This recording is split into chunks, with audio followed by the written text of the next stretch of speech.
That is part of my yard that's muddy. So those are the newest members of VW Family Farm. Oh, she was hiding back there. You can see there is 4 of them. This is Jasmine. She had a baby a couple days ago. That's Vanessa. What's her name, Ben? Oh, Tempe. T-E-M-P-E. Sorry, I'm hoarse. Hey, what's your name?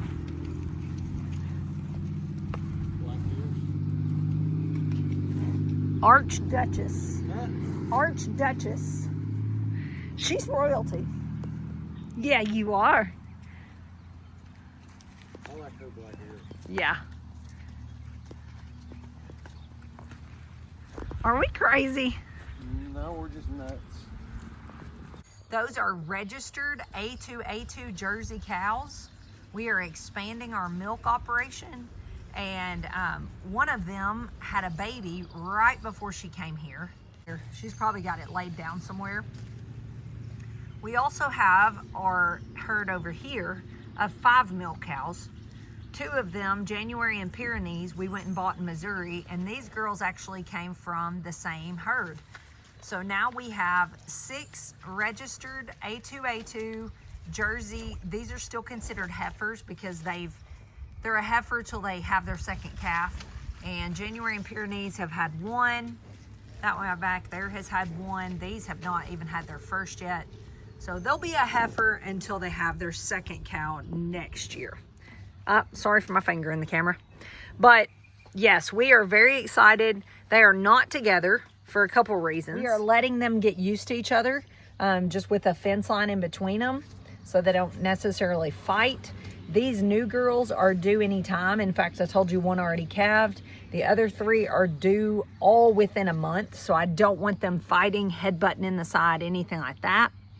Also, I don't want them having contact, like at a feed trough or anything like that, close contact until we get disease tests back on them. I fully expect them to be fully clean of all diseases. That's why I'm very picky about where I'm buying cows from. I've bought from this girl before, and hers were disease tested clear of everything. So if something was going on the farm, it probably would have shown up in the first ones I bought, and they were all clear and clean. So I don't expect anything, but I just want to make sure before I introduce them into my herd that I'm actually milking for customers. I love this one. When they're dry, she is so blonde.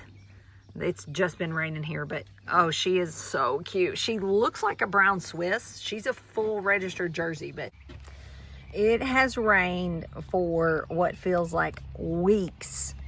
When I first started this YouTube channel, I was afraid to say anything like that the weather was nasty or this, that, or the other, because I would get rude comments about all weather is beautiful. You should appreciate all weather. And while I do, I think I have grown a lot in this YouTube journey. And just to be honest, I feel comfortable to tell you guys this weather has really stunk this spring. It is, yes, we need rain, but we have had flooding rain. We actually got our tractor stuck in the ditch a couple days ago. We had the schooner lifted off the meat chickens and could have lost them all. Thankfully, we didn't, and I'm grateful for that. But I don't know about where you live, but the weather has just been absolutely wild this spring. And as far as I'm concerned, bring on the summer, because this storming, raining, I can't keep water off my glasses. I've had frizzy hair for about a month now. I'm muddy head to toe every day, and I'm sorry to complain. I just guess I needed to rant a little bit to you guys. I don't know. I think y'all have had some crazy weather as well. I'm hoarse right now from just the damp air, all the just things in the air right now. It's just blowing like crazy most days, the wind. It has just been a wild spring. So we are good here. We are very wet, as I'm sure a lot of you are. In fact, leave down in the comments what's going on in your weather where you're at, and just maybe we can just commiserate together a little bit. if you're going to come on here and tell me all weather is beautiful, you shouldn't complain about the rain, it makes everything grow, all those things, just don't today. I know it does, and I appreciate the rain, and a good rainy day I love, but weeks and weeks and weeks of rain just wears you down after a while. So, but it's okay. We're still going. We are in the middle of a very, very huge project that I don't know how much we have actually told you about. They are the friendliest cows. The first ones we bought were, and these are as well. You can pet them. They want you to pet them. You can see they've come right up to me. We'll go see if we can find the baby. Before we head to find the baby, the plan with all of this is to raise, number one, good milkers that we're committed to A2A2. Also, we are committed to good genetics, like friendly, healthy, have good calves, all those things. We have set up an entire new milk area that I'm going to give you a full video tour of.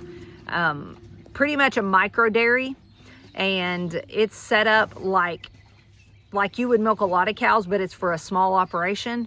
But we've also incorporated regenerative agriculture. They will be rotationally grazed. There's 4 different paddocks over where they're going. They're trying to lick the back of my camera right now, but yeah, we've set it up just like we want it. Ben has worked on this all winter. It was a huge undertaking because I will be milking inside of an old building that actually was a dairy at one time, years and years and years ago, but it was full of junk. And so it was just a huge project, but we are almost there. I can't wait to show it to you guys. We worked all day yesterday in the rain. They are licking everything on this mule, girls. But we're almost there. Within a week, I think I'll be moved over there. And then where they are now, which y'all have seen many times on many videos, they'll have barn access. This will be used for like a dry lot. So if they're waiting to have their next calf, they'll have their own area over here. And then they can have their calf basically in peace without being all up in the big group of milking cows. So now we have 9. We have 6 registered heifers. We have 3 registered baby heifers on the ground. They're trying to drink my coffee.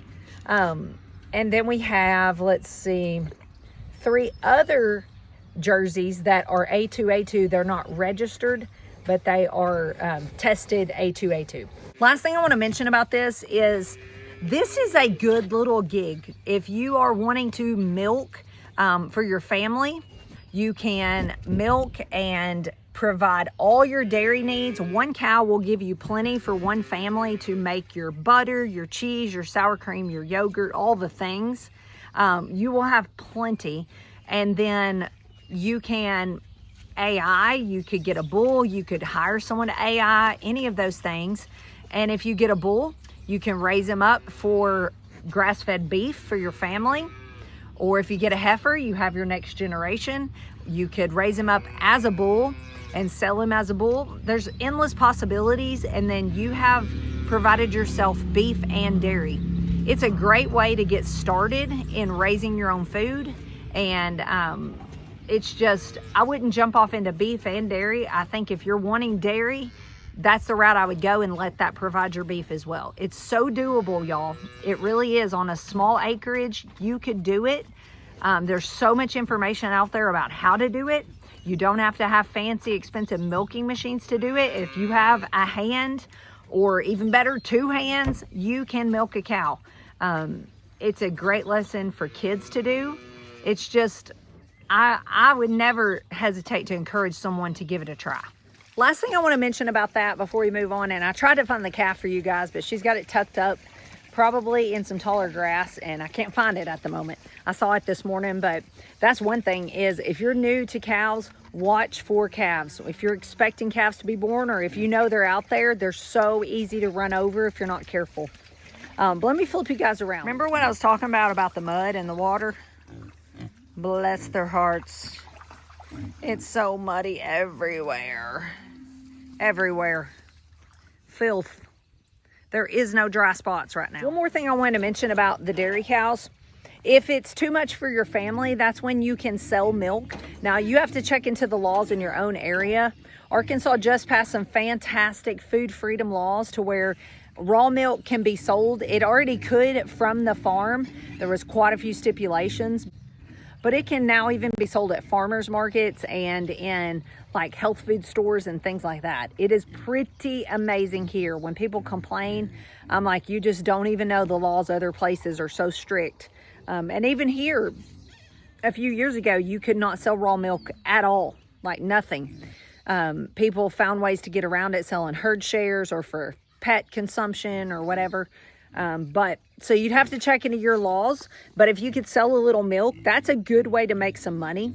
But the best way to make money off of dairy cows is calves. You're not necessarily trying to make all your money back quickly off selling milk. That's just, you will eventually, but that's a small amount of income. Or like, even if you're replacing all your dairy from the store, calves are where it's at, because that's what's going to replace your beef from the store, or that's what's going to bring a big chunk of income as you raise them up. I'll tell you right now, these are A2 and they are registered, but I got these at what I feel like was a deal. You may be like, laugh and be like, oh my goodness, that is so not a deal. But I'm just going to give you the numbers. They were $3,600 a piece. They're first time heifers. They are bred, 3 of them to sexed semen, meaning they are supposed to produce a heifer, 1 to normal, so it could be a bull or a heifer, which we were okay with. But I will say this, the girl raised them up to this age. That took a little time, but that added value because now they're about to calve, so I'm about to have 4 more in milk. Now, the risk on my part was they're first time heifers. If they lose that calf, that's on me. That is not on her. So I am taking a risk, but they're exactly what I wanted, and they're healthy, and I've bought from her before and had a good experience, all those things. But you can see, just keeping, they're almost 2 years old and they're due with their first calf. You keep your calves that are born for almost 2 years, you've got a pretty valuable product. You watch some videos and teach yourself how to AI, and you get them bred to a registered bull. You've got an even more valuable animal. So you can make some money in the dairy industry. When people tell you you can't make money on cows, I don't argue with them. I just inwardly laugh to myself. And I'm thinking, just because you aren't making money on cows doesn't mean it can't be done. It can, y'all. And I want to encourage you in that. If you've wanted to get into cows as a hobby, tax write-off, or just whatever as a business, you can do it. It can be done. You just have to manage things correctly. You can't always do what's easiest. What's best and most profitable might not be the easiest for you. You might have to hang on to them for a bit, or like I said, get them bred or tested or whatever the case may be. But you can do all those things. You really can. I'm going to hop off here and finish feeding. I just wanted to tell you what's going on with the dairy cows, and I guess vent a little bit about the weather. I don't know. I'll see you guys on the next one, and I promise you, I'm going to give you a full dairy tour soon, and a full tour of the new whole dairy operation, because it's a whole another side of our farm that we're expanding, and we're super duper excited about. I'll see you guys on the next one. Thanks for watching, and God bless. This is lovely. I found her laying up there under a tree out of the rain.